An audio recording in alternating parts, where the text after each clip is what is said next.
Hi, I'm Basil Fitzpatrick. This is Faye Fitzpatrick, my wife. We have a group called Glass Wind. The first song we're going to do is called Black Dawn, and wrote it a bunch of years ago, and we'd like to play it for you right now.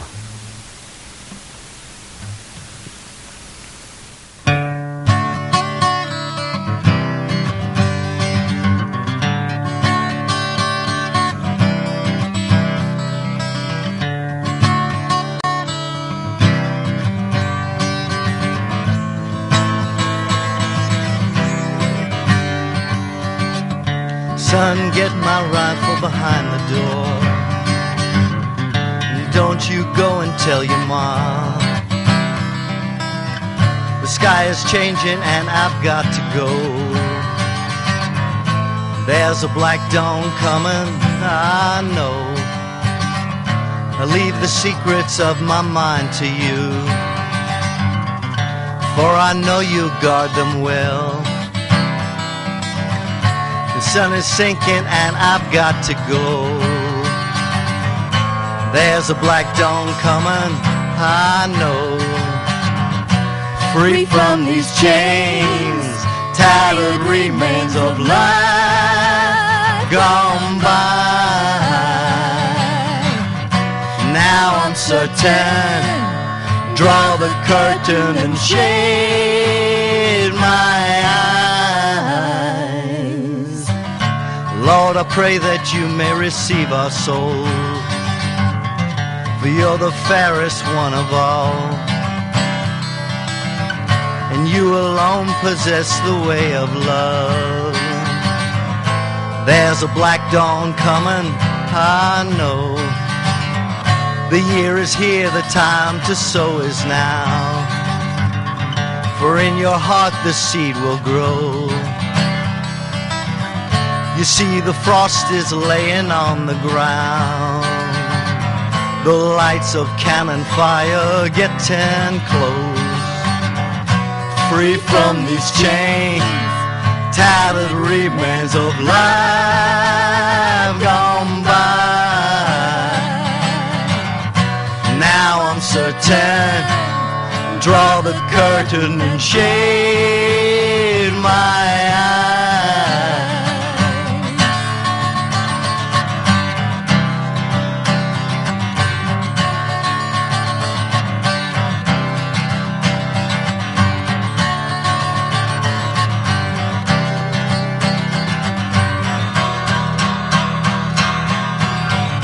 Son, get my rifle behind the door, and don't you go and tell your ma.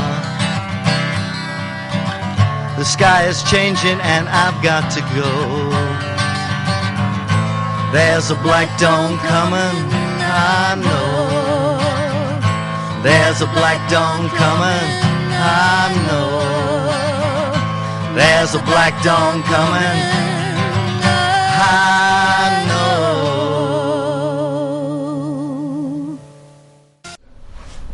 Hello and welcome back to this edition of Minstrels on the Block. Special guest, Mr. Basil Fitzpatrick.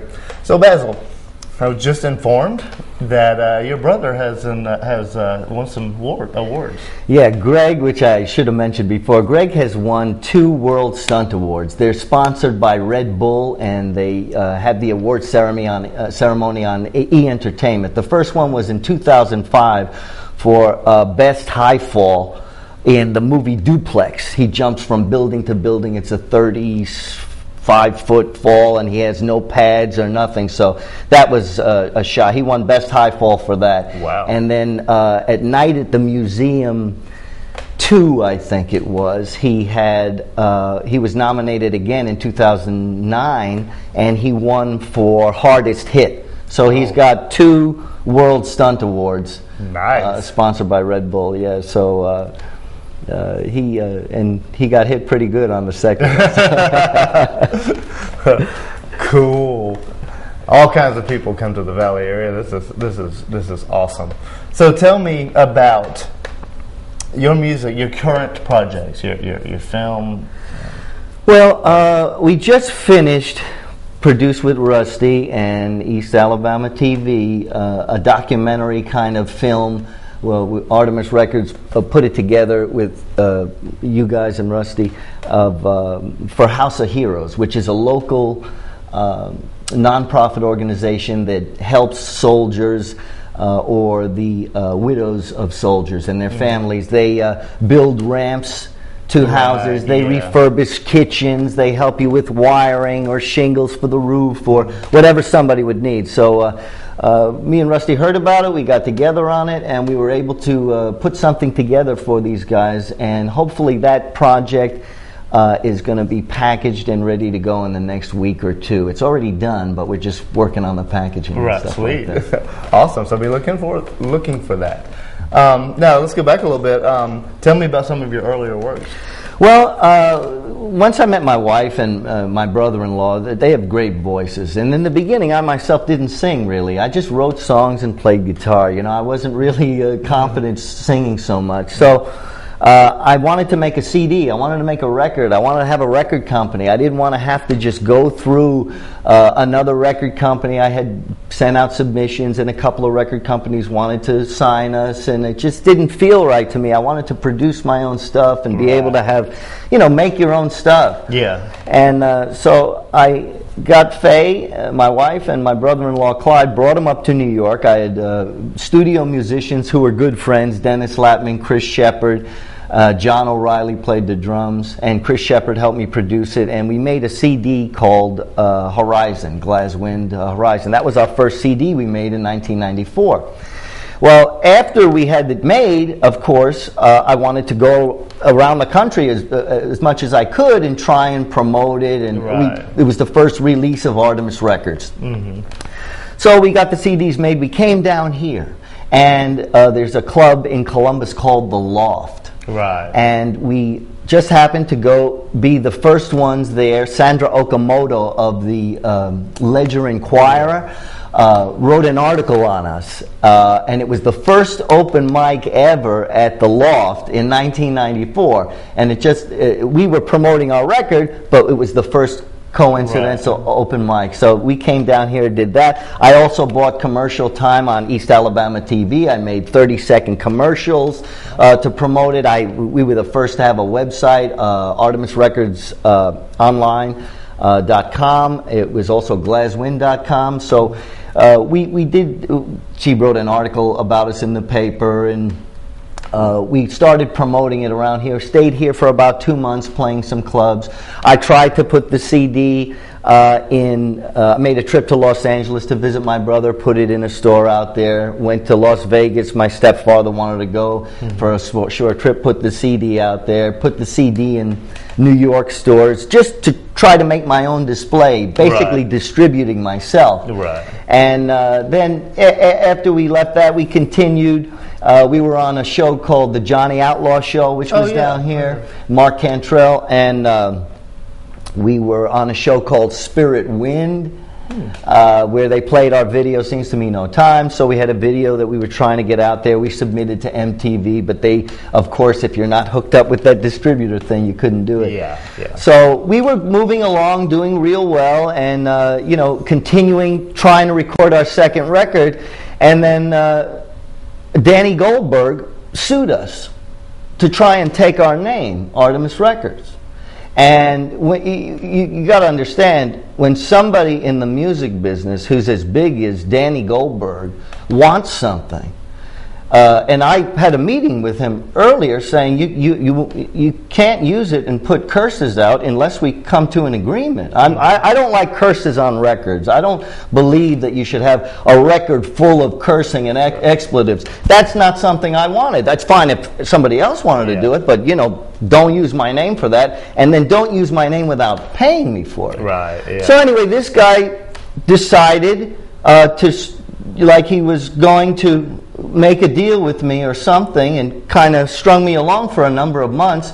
And then I was hit with a lawsuit in the New York Federal Court, Southern District, and it costs $50,000 just to get to court to answer the lawsuit. Good grief. If you don't answer the lawsuit, they take it as you're not interested or whatever. So they understand that, being in the music business for a long time. they understand this. That's how they do business. That's how they get rid of competition. That's how they, make sure that they basically usurp others' rights. So when we were sued, I had no choice but to defend myself in court. Now, I had a ponytail down to here at the time. Okay, so the lawyers didn't like it. The judge didn't like it. Nobody liked it. But this guy was out to take something, and as I said, we were already down here, documented, first to use the name. So I figured the law's on our side, it's no problem. Mm-hmm.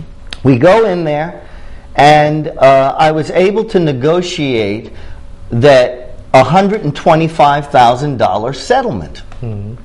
The judge said I was going to get my money in 10 days. I believed him. That was a mistake because they never paid. And then Sony Music, now Sony BMG, distributed them right away and furthered the infringement by Sony never paid me, and they used it up until 2004. Wow. This guy, Danny Goldberg, kept on by switching distributors and making a company called Sheridan Square Entertainment, which basically he bankrupted over the years. So finally, once I had to go to the Trademark Review Board, which is a federal agency in the Federal Trade Commission, to be able to get my name.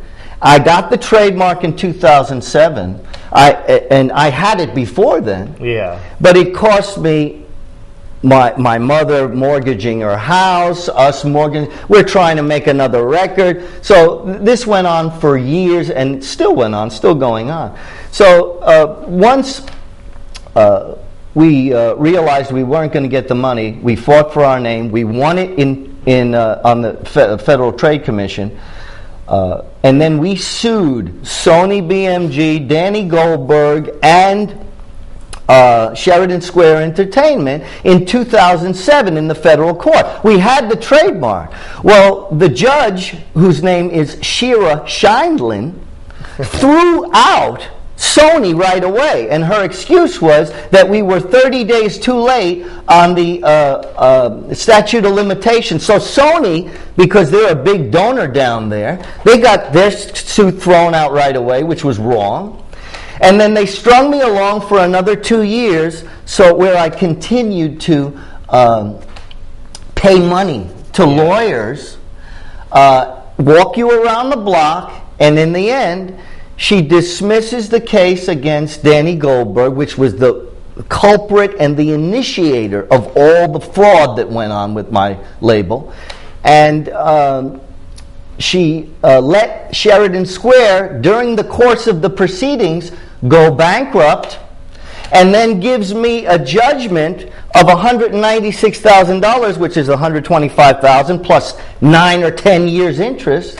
She gives me a judgment for that against a bankrupt company. And that just happened a year ago. Wow. So they basically walk you around the block, take your money, but this is the music business. This is how corporate entities have, done things for years. It doesn't mean that it's legal. Yeah. But this is what they've done. And that's why it kind of arrested our development as far as making more records, making more videos, doing more things. You can imagine if someone just decides that they're just going to take your name and use it. Especially if they have, a deep bankroll. Absolutely. I've heard stories with other major businesses to where they will drag things out for years and years and years, bankrupting the person who is trying to defend themselves. So we're going to go to another one of Basil's songs, and we'll be right back.